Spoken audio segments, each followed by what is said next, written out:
உனக்கு பேருந்தை லாபத்திற்கு நடத்த தெரியாது. கல்விக்கூடங்களை சிறப்பாக இப்ப முன்மாதிரின்னு இவர் தானே சொல்லுகிறார்.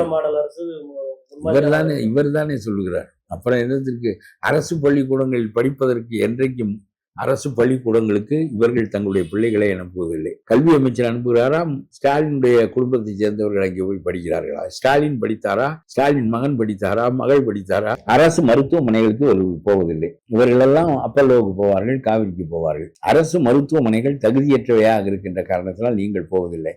காமராஜர் அரசு மருத்துவமனையில் தான் மருத்துவம் பார்த்து கொண்டார். கக்கன் அரசு மருத்துவமனையில தான் படுத்திருந்தார். ராஜாஜி சாகின்ற போது அரசு மருத்துவமனையில தான் செத்தார்.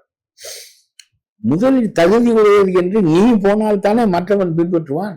போதுமான மருத்துவமனைகள் இல்லை உள்ளம். அவ்வளவு பேருக்கும் இலவசமாக மருத்துவம் வழங்க வேண்டும். பணக்காரன் வராதவனை விடுங்கள். அவன் நீ வருந்தி அழைத்தாலும் வரமாட்டான், அவனுக்கு தேவையில்லை. மற்றவர்கள் எல்லோருக்கும் இப்பொழுது நாட்டிலே காவேரி அந்த இது அப்பல்லோ என்று வீதிக்கு வீதி தனியார் மருத்துவமனைகள் தான் இருக்கின்றன.